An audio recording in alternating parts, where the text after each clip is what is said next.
सुखी होने का मूल मंत्र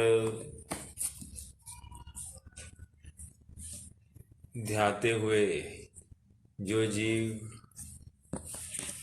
वितराग भगवान द्वारा प्रणीत इस मोक्ष मार्ग पर चलने का यत्न करता है वो निश्चित रूप से सफलता को प्राप्त होता है। सम्यक दर्शन से तो इस जीव की दिशा सुधर जाती है और जैसे ही सम्यक दर्शन होने पर दिशा सुधरती है तो जीवन में जो चारित्र आता है निश्चित रूप से उससे इसकी दशा भी सुधर जाती है। दिशा सुधरना अत्यंत ज़रूरी था और साथ साथ उसके पीछे ही दशा भी सुधर ही जाती है। यह जीव आज प्रतिमा धारण करता हुआ निरंतर वन की तरफ देख रहा है और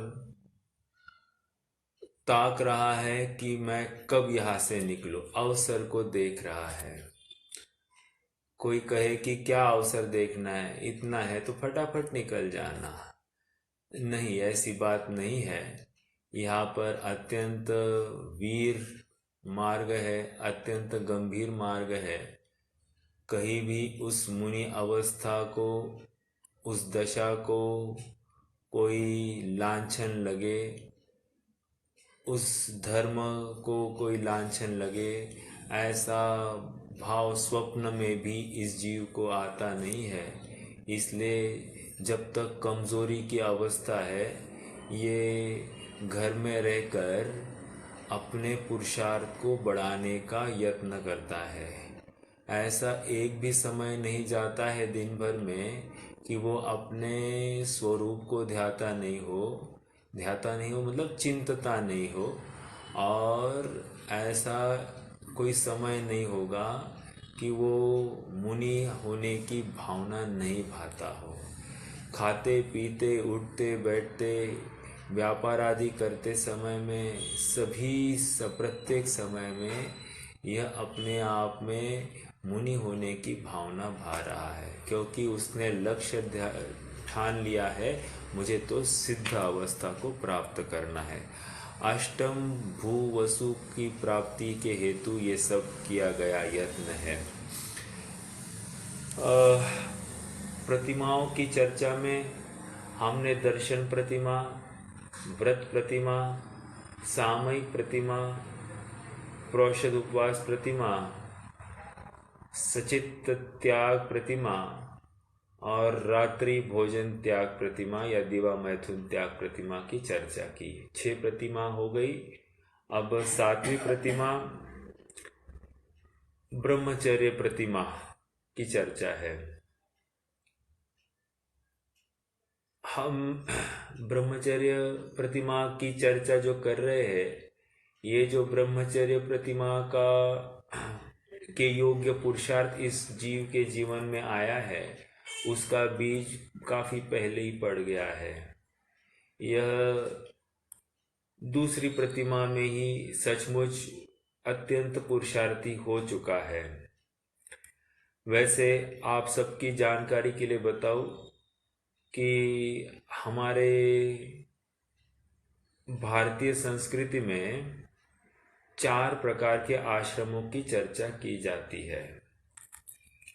मैं यहाँ पर जैन परंपरा की बात नहीं कर रहा हूँ, भारतीय संस्कृति एज अ होल की बात कर रहा हूँ, जहाँ पर पहला ब्रह्मचर्य आश्रम, दूसरा गृहस्थाश्रम, तीसरा वानप्रस्थाश्रम और चौथा संन्यासाश्रम।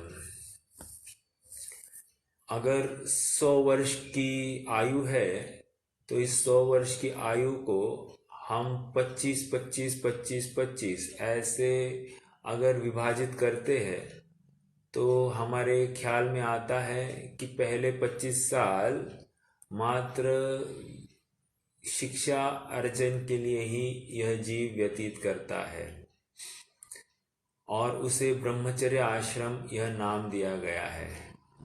अगर गौर से विचार किया जाए यह ब्रह्मचर्य आश्रम नाम क्यों दिया जाता है, तो उसकी गंभीरता हमारे ख्याल में आती है कि ब्रह्मचर्य आश्रम is not only just learning books या बुक्स का मटेरियल या कोई मात्र ज्ञान अर्जन करने की बात नहीं है। यहाँ तो इस अवस्था में लौकिक तथा पारलौकिक विषयों का ज्ञान कराया जाता था। कोई कहे मतलब इसमें से हमारे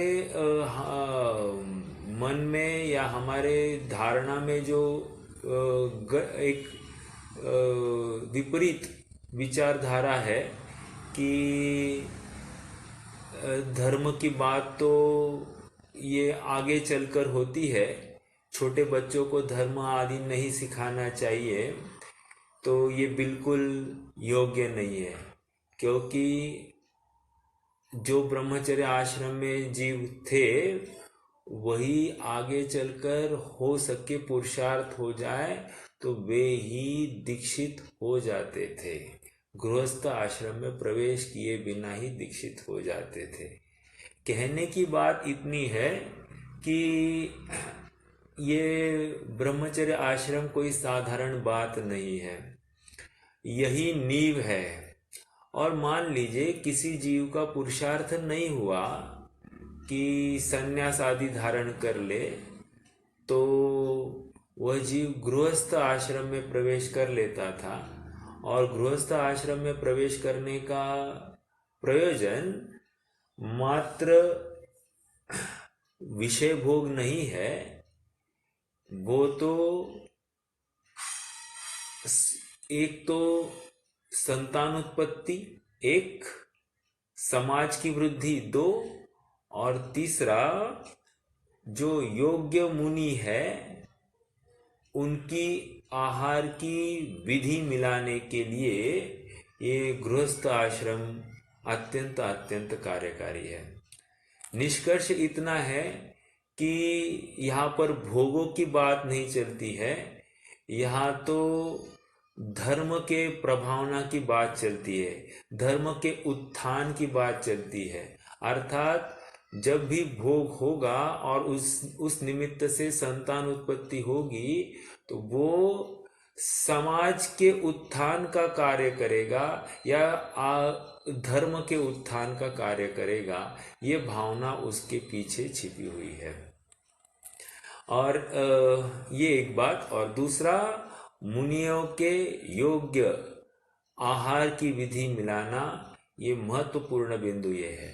क्योंकि आज आप अगर नोट करते हैं तो इर्द गिर्द में खान पान की कोई भी व्यवस्था नहीं। जब खान पान की ही यथा योग्य व्यवस्था नहीं तो मुनि धर्म अपने आप में संकट में आता हुआ हमको दिखाई दे रहा है। निष्कर्ष, हमारा जो मूलभूत पाया था वो पाया ही टूटता हुआ हमको दिखाई दे रहा है। अर्थात फाउंडेशन में ही कहीं ना कहीं कचास है और इसीलिए हम देख रहे हैं कि भविष्य भी ठीक नहीं बन रहा है। दूसरी बात यह है कि हम जो विचार करते हैं कि बच्चों को आध्यात्मिक चर्चा या आध्यात्मिक विषयों का ज्ञान कराना योग्य नहीं है, तो ये बात गलत है। क्योंकि नैतिकता ये धार्मिक संस्कार के आधार से ही खड़े होते हैं।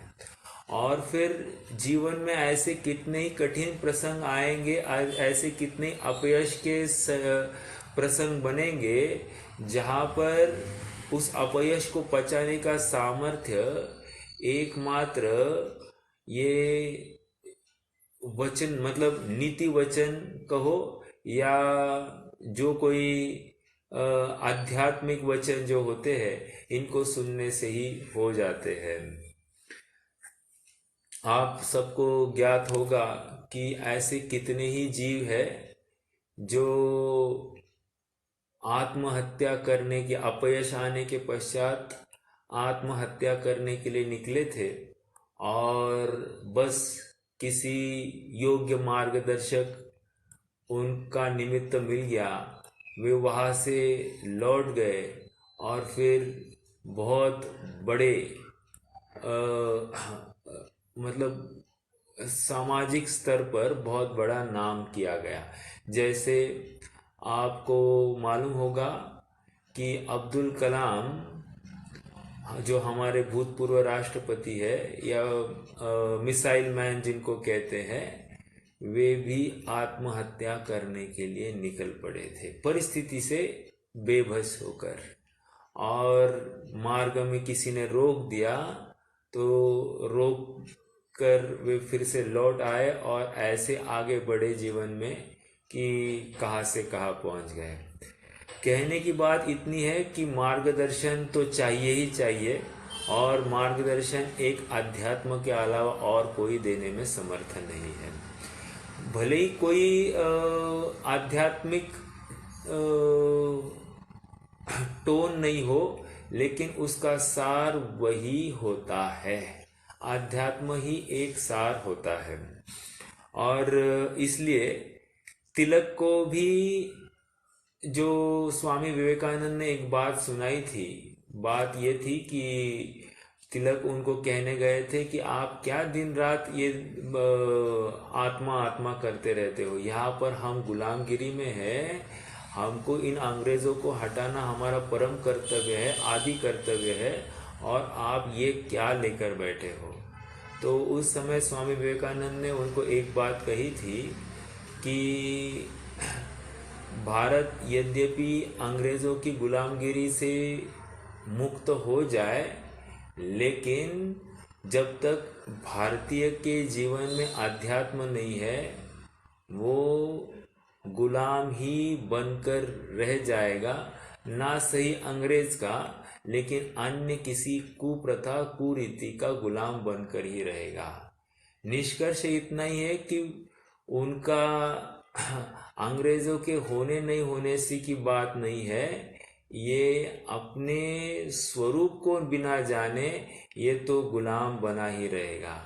और बात वही बनी कि अंग्रेज तो चले गए, लेकिन जितनी भी विकृतियाँ थी उन अंग्रेज़ों की, उन सब विकृतियों का यह गुलाम बन गया।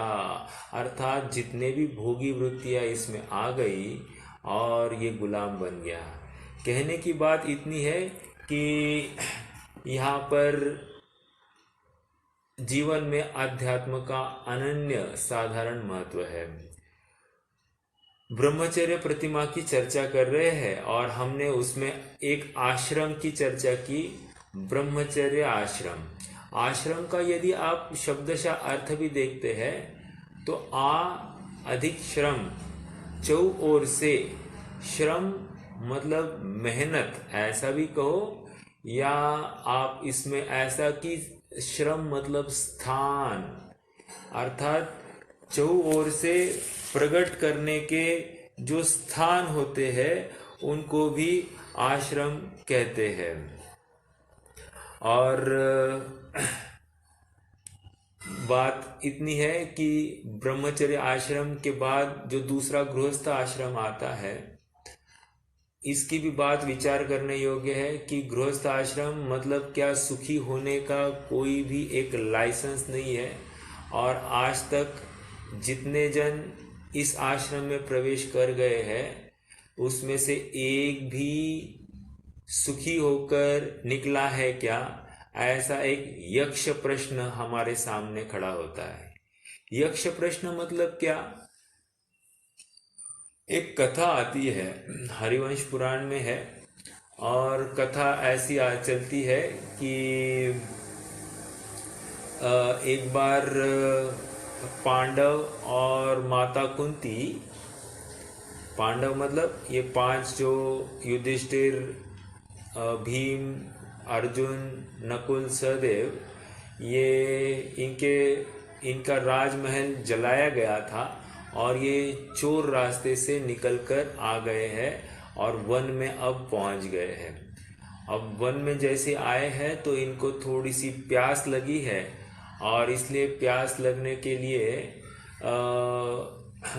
पानी की व्यवस्था करने हेतु सबसे जो छोटे हैं ऐसे सहदेव ये पास के ही पानी के स्रोत से पानी लाने के लिए निकल पड़े हैं। पानी का स्रोत मतलब वहाँ कोई तालाब या नदी होगी, वहाँ पर वे पानी लाने गए। अब जैसे ही वे तालाब पर पहुँचते हैं तो वहाँ पर पानी लेने को होते हैं तो यक्ष उनको रोकता है, और यक्ष उनको प्रश्न करता है कि जगत में सबसे आश्चर्यकारी चीज कौन सी है। ये जवाब देने में असमर्थ होते हैं, तो जैसे ही असमर्थ हो जाते हैं तो यक्ष इनको मूर्छित कर देता है। फिर काफी देर होने से ये सहदेव आए नहीं है, इसलिए नकुल कहते हैं मैं देख कर आता हूँ कि क्या माजरा है। इसलिए नकुल भी आते हैं, वे पानी लेने को होते हैं। यक्ष उनको रोकता है और वो उनको प्रश्न करता है, वे भी जवाब देने में समर्थ नहीं। फिर अर्जुन आते हैं, भीम भी आते हैं, सबका वही हाल होता है, सभी मूर्छित हो जाते हैं। अब युधिष्ठिर निकलते हैं, युधिष्ठिर आते हैं और युधिष्ठिर अपने भ्राताओं को मूर्छित देखते हैं।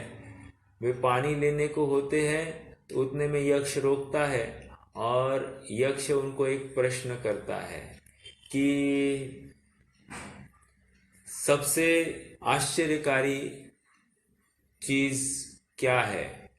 तो युधिष्ठिर जवाब देते हैं कि हमारे इर्द गिर्द में कितने ही लोग मरते हुए हमको दिखाई देते हैं, ऐसा होते हुए भी इस जीव को बिल्कुल भी यह बात भाव भाषण के स्तर पर भाषित नहीं होती कि मैं भी मरने वाला हूँ। बिल्कुल उस बात से वो अछूत रहता है, और यही सबसे आश्चर्यकारी चीज है। और यक्ष खुश होता है, वो उसे पानी लेने के लिए सहूलियत देता है, और साथ साथ इसके याचना करने पर उसके चारों भाइयों को भी मूर्छा से बाहर निकालता है। कहने की बात ये यक्ष प्रश्न था, वैसे ही यहाँ पर भी एक यक्ष प्रश्न है कि क्या जो जीव इस गृहस्थ आश्रम में प्रवेश कर गए हैं, क्या वे जीव सुखी होकर बाहर निकलने वाले हैं या निकलेंगे? क्योंकि आज तक जितने भी जीव इसमें प्रवेश कर गए हैं वे सुखी होते हुए तो दिखाई नहीं दिए हैं, और जब भी सब प्रवेश करते थे या कर रहे हैं तो वे मूछ को ताव देकर सुखी होने की कल्पना करते हुए इसमें प्रवेश करते हुए दिखाई दे रहे हैं। और निष्कर्ष इतना ही है कि गृहस्थ आश्रम में प्रवेश करने वाला जीव सुखी होता नहीं है। हालांकि बात यह है कि 25 वर्ष तक यह जीव गृहस्थ आश्रम में रहेगा, उसके बाद में वानप्रस्थाश्रम और संन्यास आश्रम। वानप्रस्थाश्रम जो अन्य मत में हमारे यहाँ पर उसे हम 11वीं प्रतिमा कहेंगे, 11वीं प्रतिमा उद्दिष्ट त्याग।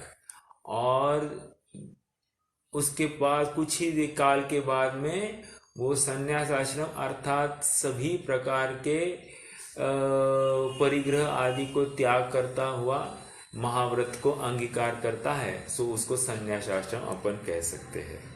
निष्कर्ष इतना है कि अपने जीवन में जो कोई पाप का संचय किया था, उन पापों को धो डालने का जो अवसर है, ये बचे हुए 50 वर्षों में जीव के द्वारा किया गया यत्न है। आप थोड़ी सी उस काल की अवस्था का विचार करेंगे तो जैसे ही इस जीव को पता ज्ञात हो जाता है, एक भाव भाषण हो जाए कि अपने आश्रित जो अपना पुत्र है वो अब सुयोग्य हो गया है, वो अपने काम करने के लिए योग्य हो गया है, तो इसको अब ये घर से बाहर निकलने का पूरा निश्चय कर लेते थे। और ये निकलने को हो गए तो जो घर के जो छोटे थे वो उनको रोकने की कोशिश करते थे, लेकिन ये बिना रुके ये वन की तरफ चल बसते थे। आज बात उल्टी हो रही है। आज ये हो रहा है कि जो बुजुर्ग है, बुजुर्ग ये घर के बाहर निकलना नहीं चाह रहे हैं, और बच्चे जो है ये कब निकल जाए उसकी राह देखने के लिए तुले हैं। कहने की बात फर्क आ गई है इस पर्टिकुलर वृत्ति में, क्योंकि पूरा पाया ही बदलता हुआ दिखाई दे रहा है। और एक बात कहूँ, जो ब्रह्मचर्य आश्रम था वही वो जंगल में जाकर ही तो वहां पर शिक्षा अर्जन करने की बात थी। वहां पर राजा का लड़का क्या और किसी मतलब गरीब आदमी का लड़का क्या, सभी एक जगह पर रहकर ही शिक्षा अर्जन किया करते थे, अर्थात कोई भेदभाव नहीं होता था। और यहाँ तक की बात आती है कि वो एक बार सुयोग्य हो गए शिक्षा लेने के लिए लगभग 8 वर्ष तक के, तो उनको वे डायरेक्टली 25 वर्ष के होने के बाद ही दोबारा अपने घर आते थे। तब तक उनका और माता पिता का कोई भी संपर्क नहीं होता था। और इसका एक प्रमाण यही है कि कुलभूषण देशभूषण की जो कथा आती है, वे जब शिक्षा संपन्न करके जब घर की तरफ लौट रहे थे तो उन्होंने एक लड़की को देखा। जो लड़की थी वो उनकी बहन थी, लेकिन इनको मालूम नहीं था कि वो उनकी बहन है, और उस लड़की को देखकर इनको विकार हो गया था, और यहाँ तक कि दोनों आपस में लड़ बैठे थे। जब उनको पता चला ये उनकी अपनी सगी बहन है तो दोनों को अत्यंत खेद हुआ और दोनों दीक्षा लेकर आगे बढ़ गए। कहने की बात इतनी है कि इस उदाहरण से हमको ये प्रमाण मिलता है कि उनको अपनी बहन की शक्ल तक देखी नहीं थी।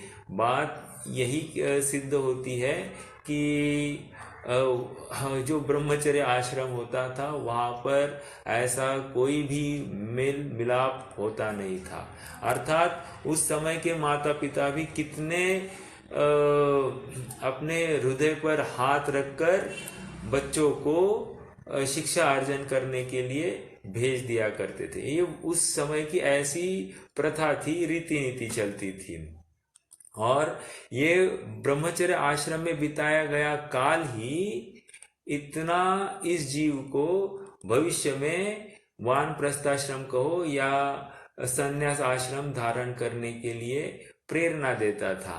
आज ये सब टूट गए हैं, इसलिए जीव आगे बढ़ना भी नहीं चाह रहा है। ओके,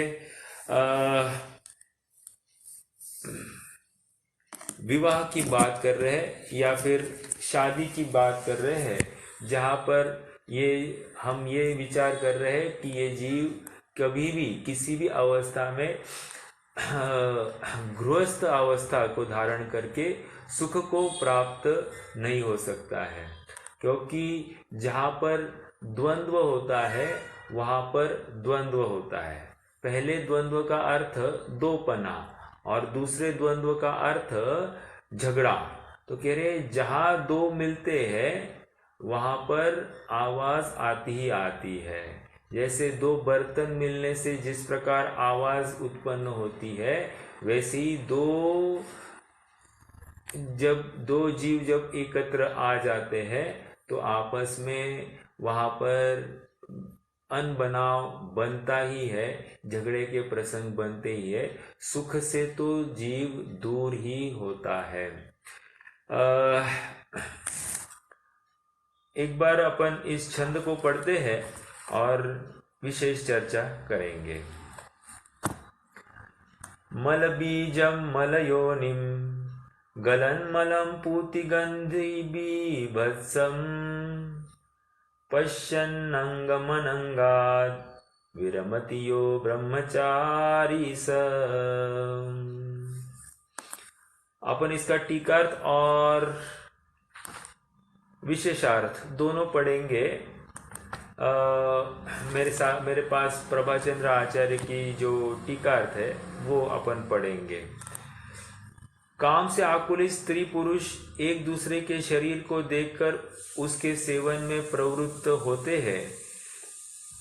यहाँ शरीर की यथार्थता का वर्णन करते हुए कहा गया है कि यह शरीर मल बीज है, अर्थात शुक्र शोणित रूप मल ही इसका कारण है। मल योनि है, अर्थात मलिनता अपवित्रता का कारण है। इससे सदा मलमूत्र तथा पसीना आदि झरते रहता है। दुर्गंधित है और बीभत्स है, अर्थात समस्त अवयव में देखने वालों को ग्लानि उत्पन्न करने वाला है। इस प्रकार शरीर के घृणित रूप का विचार कर जो काम सेवन मैथुन क्रिया से निवृत्त होता है वह ब्रह्मचारी है। बहुत ही मार्मिक बात आ रही है। कह रहे ये शरीर नवद्वार बहे घिनकारी अस देह करे किम यारी। कह रहे ये शरीर निरंतर मल की थैली है, इसको कितने भी बार धुला जाए तो इसमें से गंदगी ही बाहर निकलती है। तो कह रहे हैं कि ऐसे गंदगी से युक्त शरीर के साथ में तुम क्या स्नेह करते हो, और अपना शरीर नहीं पराये का शरीर में भी तुम इतनी रति करते हो, तो ये कौन सी समझदारी है। और इसलिए जो जीव ऐसे शरीर का स्वरूप जानता है, उससे निवृत्त हो जाता है, वो ब्रह्मचारी कहा जा रहा है। ब्रह्मचारी ब्रह्मम चरेति इति ब्रह्मचारी, अर्थात जो आत्मा का, जिसे ब्रह्मा मतलब आत्मा, ये एकार्थवाची होते हैं, तो आत्मा में जो चरण करे सो ब्रह्मचारी। तो ये बात यहाँ पर आ रही है कि ब्रह्माणि आत्मनि चरतिति ब्रह्मचारी, जो आत्मा में चरण करता है, अपने ज्ञाता दृष्टा स्वरूप में लीन रहता है, वह ब्रह्मचारी कहलाता है। अब विचारणीय बिंदु हमको ये करना है कि ये जो ब्रह्मचर्य प्रतिमा है, ये कितने कोटि से त्यागी, हमने कल देखा था 9 कोटि से त्यागी हो गया है। अर्थात मन वचन काय कृत कारित और अनुमोदन के स्तर पर ये त्यागी हो गया है। देखो आप एक फ्लो समझ लीजिए। सचित्त त्याग प्रतिमा हो गई इसकी। सचित्त त्याग प्रतिमा में क्या हुआ था कि इसने खान पान में बहुत प्रचंड चेंज लाया गया है।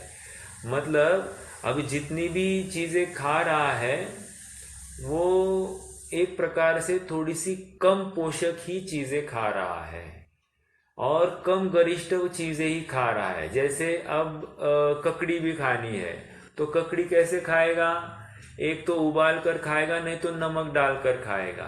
तो अपने आप में उसमें जो फाइबर्स है वो फाइबर्स मरण को प्राप्त हो जाते हैं, फिर जो पोषक तत्व है वे कम हो जाते हैं, और फिर ऐसे कम पोषक तत्व वो खाएगा तो अपने आप सेहत भी सेहत कहने की अपेक्षा जो उससे जो ताकत मिलनी है वैसी ताकत तो निश्चित रूप से इस जीव को नहीं मिलेगी। समझ में आया? ये तो एक निमित्त नैमित्तिक संबंध है, लेकिन इस जीव ने इसका त्याग क्यों किया है? अगर उसमें पोषकता नहीं मिलने वाली, पोषकता नहीं मिलने वाली का कारण इतना ही है कि वो ज्यादा जीव हिंसा से बचना चाहता है, एक, और दूसरा वो अपने रसनेन्द्रिय के विषय से भी निवृत्त होना चाहता है। क्योंकि जितने भी वो सचित चीजें खाएगा तो निश्चित रूप से उसकी रसना इंद्रिय की लोलुपता ही उसमें घटित होती हुई दिखाई दे रही है। तो ये पांचवी प्रतिमा में ये बात हो गई। अब देखिए एनर्जी कम होती जा रही है इस जीव की। अब एनर्जी कम हो रही है तो भी कोई दिक्कत नहीं। एनर्जी क्यों? क्योंकि ये विषय में लगने वाला है। अगर एनर्जी होती तो ये विषय में ही लगता था, और आज एनर्जी की जरूरत वैसे नहीं है, उस जाति की एनर्जी की जरूरत नहीं है, इसलिए कम पोषक भी खा ले तो इसको कोई बाधा नहीं है, इसकी गाड़ी तो चलती रहेगी। फिर दूसरा आगे बढ़कर ये रात्रि भोजन की बात है। रात्रि भोजन त्याग, जो कि स्वास्थ्य के लिए तो बिल्कुल अनुकूल था, क्योंकि कमलनाड रात्रि में बंद ही पड़ जाती है। तो फिर रात्रि में खाया हुआ भोजन तो फिर सड़ने के सिवा और कुछ नहीं करता है। तो इसलिए वहां पर रात्रि भोजन त्याग ये योग्य ही बताया जा रहा है, क्योंकि बहुत आकुलता हुए बिना वो कार्य नहीं होगा। तो फिर से कि वहां पर भी ये ऐसी ही इसकी एक जीवनचर्या है कि ये थोड़ा सा सीमित होते हुए जा रहा है। अब अगली प्रतिमा आ रही है ब्रह्मचर्य त्याग प्रतिमा। तो ब्रह्मचर्य त्याग प्रतिमा क्यों कर रहा है? क्योंकि अब ये अपने संयोगों को भी लिमिट करने वाला है। संयोगों को लिमिट कर रहा है मतलब क्या? कि ये अब ये निश्चित करेगा कि उसके खर्चे भी निश्चित होने वाले हैं। मान लीजिए अब वो उसका परिवार बढ़ने वाला नहीं है। परिवार नहीं बढ़ेगा तो उसको लेकर उसके खर्चे पानी भी कम हो जाएंगे मतलब बढ़ेंगे तो नहीं। तो ये अब सब सीमित करना चाह रहा है, क्योंकि अब अगली ही प्रतिमा आरंभ त्याग प्रतिमा है, और आरंभ त्याग में यहाँ पर कमाना आदि सब बंद करने वाला है, व्यापार की बातें सब कम करने वाला है। और इसीलिए सबसे पहले उसकी फैमिली प्लानिंग होनी जरूरी है। और फैमिली प्लानिंग ये आज जैसी नहीं है। फैमिली प्लानिंग वो भूतकाल में जहाँ पर ये जीव अत्यंत पुरुषार्थ से अपनी स्व ब्याही हुई स्त्री को पंचों की साक्षी में जिस स्त्री से उसने ब्याहा है उस स्त्री से भी वो निवृत्त हो जाता है, उसके साथ भी वो बहन तुल्य व्यवहार करने लगता है। और ये जो अवस्था है ये इसने स्वयं को सीमित किया है, अर्थात अपने खर्चों को भी सीमित किया है, ये उसका परिचायक है। और यदि ऐसा नहीं हो, ब्रह्मचर्य प्रतिमा नहीं धारण करे और डायरेक्टली आरंभ त्याग प्रतिमा धारण करे, तो तकलीफ क्या होगी? तकलीफ ये होगी कि अपना कुटुंब तो बढ़ते जा रहा है और आमदनी घटती जा रही है, तो अपने आप में आकुलता का कारण होगा, जो नीति के विरुद्ध है, न्याय से विरुद्ध भाषित होता है। ठीक है, क्योंकि कुटुंब की जिम्मेदारी तो घर के प्रमुख पर ही होती है, अर्थात उनका पालन पोषण ये इस कुटुंब प्रमुख के अधीन ही है, इसलिए ये ऐसा कार्य नहीं करेगा। कोई कहे कि हम बिना बच्चे की प्राप्ति हेतु हम जो कोई यत्न करते हैं भोग का, तो वो क्यों नहीं चलेगा? तो कह रहे हैं कि उस पर्टिकुलर क्रिया में वो उदाहरण दिया है आचार्यों ने, जिस प्रकार ऐसा कौन किसान होगा जो बीज बोने पर फल की वांछा नहीं करता हो? तो ऐसा कोई भी किसान नहीं है। उसी प्रकार कह रहे हैं यहाँ पर ऐसा कौन जीव होगा कि भोग करने पर संतान की प्राप्ति नहीं चाहता हो? तो अगर वो ऐसा ही निरर्थक अगर कोई वांछा करता है तो कह रहे हैं इसको धिक मैथुन, ऐसा नाम आचार्य ने दिया है, जो करने योग्य नहीं है। भोग ये मात्र संतान उत्पत्ति के निमित्त से किया जाता है। और यहाँ पर ये जीव अब सभी प्रकार से शरीर की जो असारता है, अशुचिता है, इसका निर्णय करता हुआ पर शरीर में प्रीति कर, अपने स्व शरीर का ही जब त्याग करने निकला है तो पर शरीर में कहाँ अटकेगा।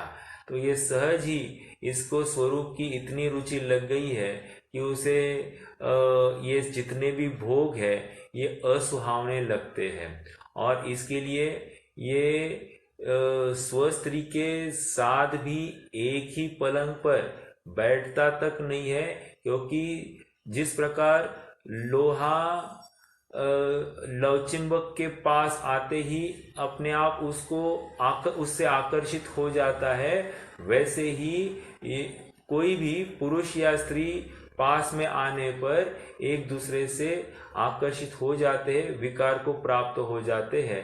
इसीलिए ये दूर ही रहना पसंद करता है। साथ नहीं सोएंगे, अलग अलग कमरे में सोते हैं, अलग अलग कॉर्ड्स होंगे, ये सब बातें उसमें होती है। देखो और एक बात है, आजकल की जो पद्धति चलती है कि कॉमन बेड जो होता है, ये पहले की जैसी बात नहीं है। कॉमन बेड होना नहीं चाहिए, ठीक है। ये और एक विचारणीय बिंदु है। कॉमन बेड मतलब जॉइंट बेड जो होता है उसकी बात मैं कर रहा हूँ। ओके, थोड़ा सा यहाँ से पढ़ते हैं नीचे से। और यह आचार्य को शरीर से राग घटाना इष्ट है, इसलिए उसके बीभत्स रूप का वर्णन किया गया है। तत्व दृष्टि से विचार करने पर शरीर घृणा का ही स्थान है, क्योंकि माता पिता के शुक्र शोणित रूप अपवित्र उपादान से इसकी उत्पत्ति हुई है। मलिनता अपवित्रता का कारण है। प्रत्येक समय इसके नवद्वारों से अपवित्र पदार्थ झरते रहते हैं, दुर्गंधित है और देखने वालों को ग्लानि उत्पन्न करने वाला है। ऐसे शरीर से राग घटाकर विषय सेवन से निवृत्त होना ब्रह्मचारी का लक्षण है। ब्रह्मचर्य की साधना के लिए शरीर की ओर से अनुराग भरी दृष्टि को हटाकर अपने ज्ञानानंद स्वभाव में दृष्टि स्थिर करना चाहिए। ब्रह्मचारी की वेशभूषा, रहन सहन तथा भोजन आदि सभी सात्विक रहते हैं। थोड़ी सी चर्चा करेंगे। देखो क्या कह रहे हैं यहाँ पर। एक तो यदि ये स्व स्त्री से निवृत्त नहीं होगा तो निरंतर स्त्री को भोगने की वांछा बनी रहेगी, और ये वांछा जो है ये आकुलता उत्पन्न करने वाली होती है, और वो आकुलता भी दुख का कारण है, और निश्चित रूप से ये अपने स्वरूप से विमुख होगा, और इसीलिए ये ब्रह्मचर्य प्रतिमा का अंगीकार करना है। दूसरी बात यहाँ पर ये कह रहे हैं कि इसके जीवन में, खान पान में, उठने बैठने में, रहन सहन में, सब में सादगी आई है, सात्विकता आई है। मतलब क्या, ये अब ब्रह्मचारी है ना, तो अब इसके कपड़े भी इसके ऐसे नहीं होंगे जो सामने वाले को विकार उत्पन्न करेंगे। अत्यंत फैशनेबल नहीं होंगे। इन शॉर्ट में आज की भाषा में यूँ कहूँ कि फैशनेबल नहीं होंगे, लेटेस्ट जो ट्रेंड्स चलते उसके हिसाब से नहीं होंगे। यहाँ तो मात्र तन ढकने का एक प्रयोजन इसके कपड़ों के माध्यम से होगा। एक दूसरी बात, यहाँ पर ब्रह्मचारी के इसमें आईना नहीं होता है, अर्थात वो अब आईने के सामने नहीं जाएगा। तीसरी बात ये कह रहे हैं कि वो शरीर का संस्कार ज़्यादा करता हुआ नहीं दिखाई देगा, अर्थात सजना धजना श्रृंगार आदि करना ये इसके यहाँ पर दिखाई नहीं देगा, या फिर जेवर आदि पहनना खरीदना, इन सब बातों में वो प्रवृत्ति नहीं करेगा। रहन सहन की सात्विकता मतलब ये जितने भी बातें हैं ये शरीर को श्रृंगारित करने की, शरीर को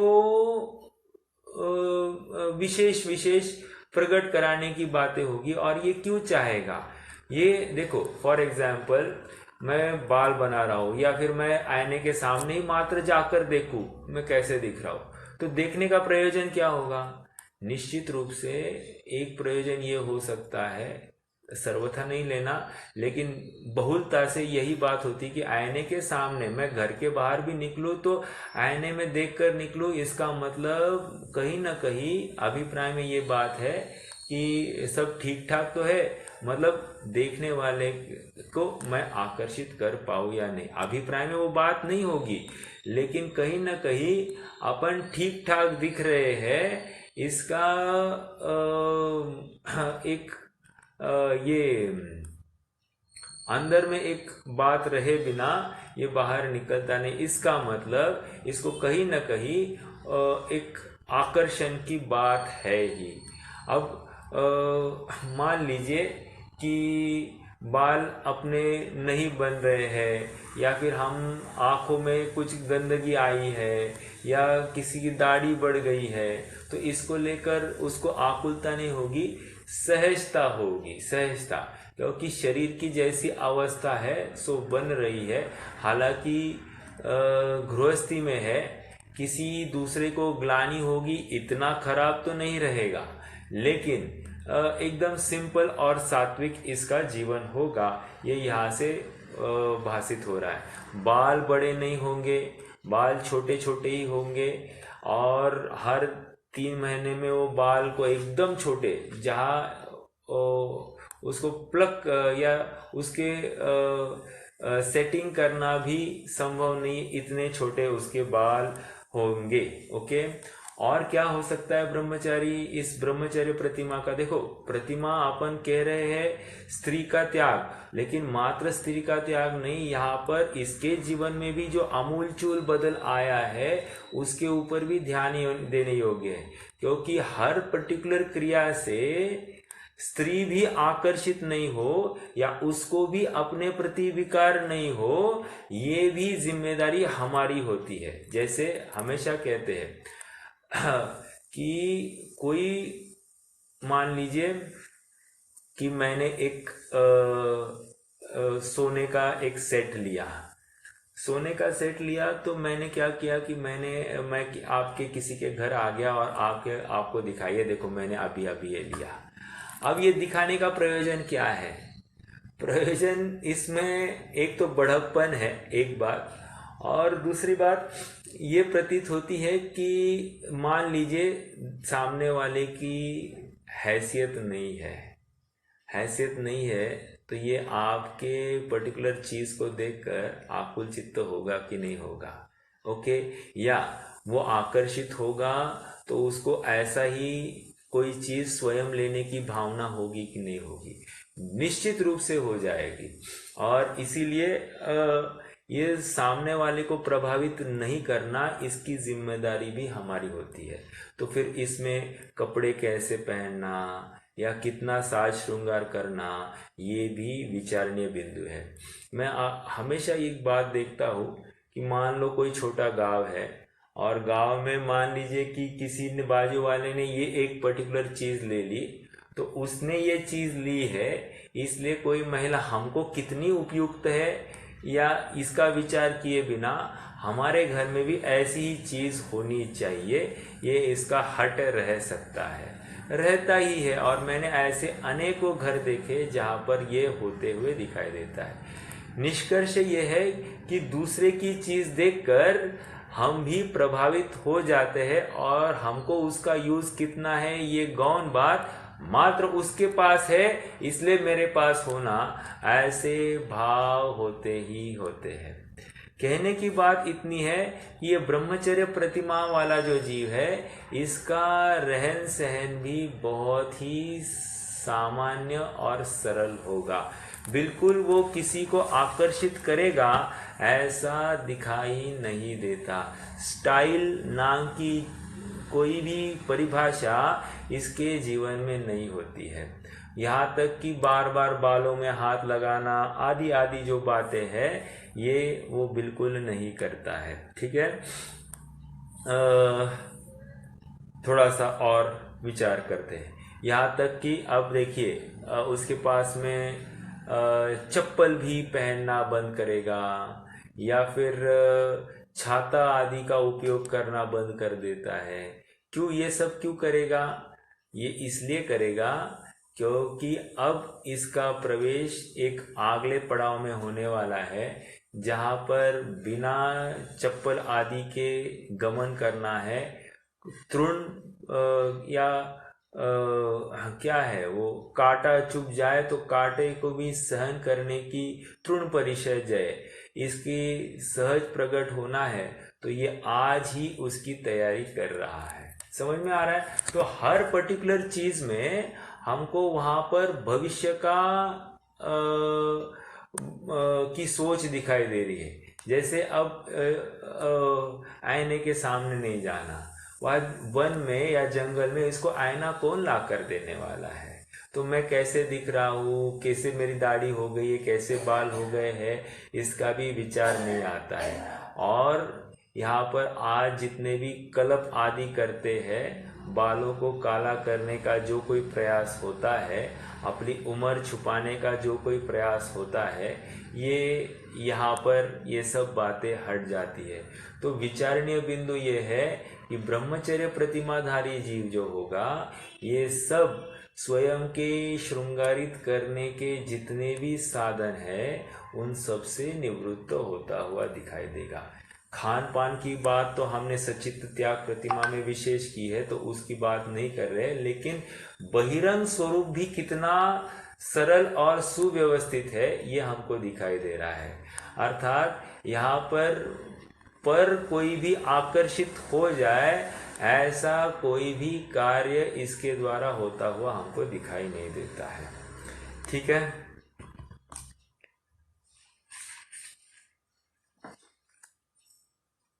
देखिए,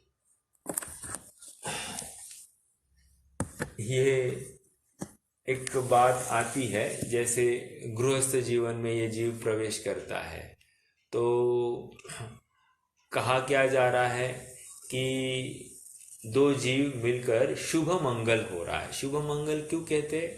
जैसे दो स्त्री और पुरुष का कोई लड़के और लड़की की शादी हो रही थी, शुभ मंगल क्यों कहते हैं? मंगल इसलिए, वह तो पाप का कार्य है, फिर भी उसको मंगल कहने का कारण इतना ही है कि ये आज तक हर किसी, कोई लड़का है तो हर किसी स्त्री के, लड़की के पास एक जीवन संगिनी के रूप में देख रहा था। अर्थात इसकी अनंतों की तरफ ऐसी ही नजर दौड़ रही थी। अब अनंतों से हटकर एक पर सीमित हो गई है, तो इसीलिए अन्य से बच गया है, इसलिए इसको मंगल कह दिया। वैसे ही लड़की का समझना, कहने की बात शुभ मंगल कहने की है तो पाप का कारण, ऐसा होते हुए बहुत पाप से अल्प पाप में आ गया, इतने को यहाँ पर शुभ मंगल कह रहे हैं। और देखिए, विचार कीजिए, जैसे शादी के पहले हल्दी क्यों लगाई जाती है? हल्दी इसलिए लगाई जा रही है कि पहले ही शादी के बाद में कि जितने भी जख्म होने वाले हैं, उन सबको पहले ही इलाज करके इसको वहां पर प्रवेश कराया जा रहा है। और एक बहुत अच्छी बात आती है, जैसे भगवान के सामने हम कितने फेरे लगाते हैं? तो कहते हैं तीन तीन आवर्त करते हैं भगवान के सामने। ओके, लेकिन जब शादी होती है, तो शादी होती है उस समय वो पुरुष स्त्री के कितने फेरे लगाता है? स्त्री के पीछे 6 फेरे लगाता है। मतलब भगवान के सामने 3 फेरे और स्त्री के पीछे 6 फेरे। तो ये कहने की बात इतनी ही है कि ये कितना उसके पीछे लालायित होता है, ये यहाँ पर दिखाई दे रहा है। और 3 का अर्थ वैसे अनंत माना गया है। तो ठीक है, कहने की बात इतनी है कि जो पारलौकिक बात और लौकिक बात, इसमें भी कितना फर्क है, ये दिखाई देता है। चलिए, अगला छंद एक बार पढ़ते हैं, थोड़ा सा प्रारंभ कर देंगे, कुछ है तो विचार करते हैं। बाह्येषु दशसु वस्तुषु ममत्वमुत्सृज्य निर्ममत्वरतः स्वस्थ संतोष पर परिचित परिग्रहा द्विरतः।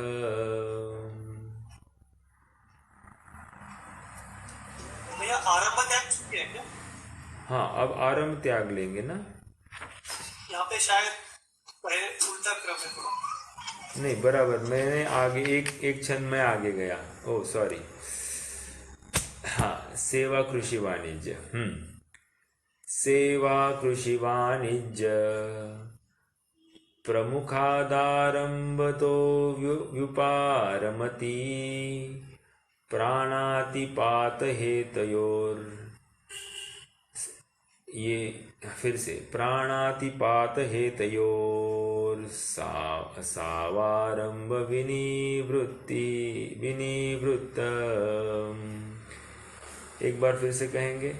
सेवा कृषि वाणिज्य प्रमुखादारंभतो व्युपारमति प्राणातिपात हेतुयोर सावारंभ विनिवृत्त।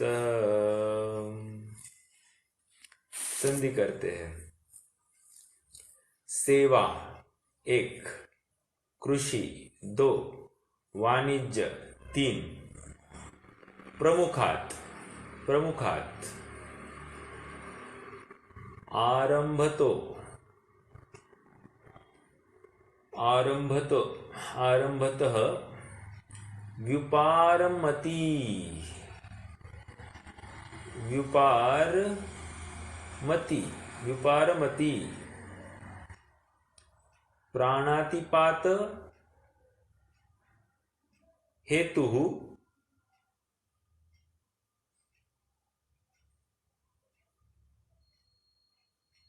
प्राणातिपात हेतु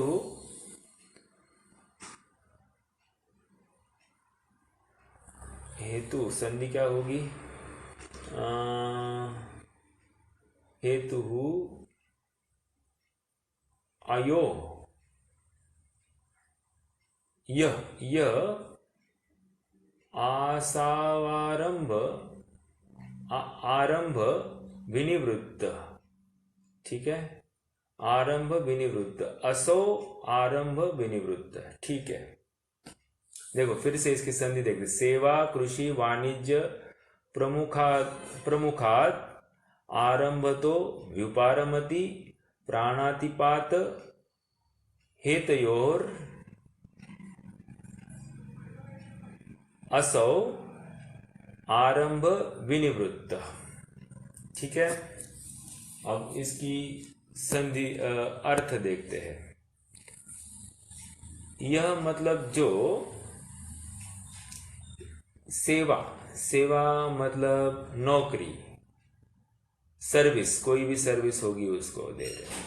कृषि अर्थात खेती, या इसमें खेती में आप गाय पालन आदि भी सब ले सकते। कृषि। वाणिज्य मतलब व्यापार, जो कोई ट्रेडिंग कहते हैं उसको, व्यापार।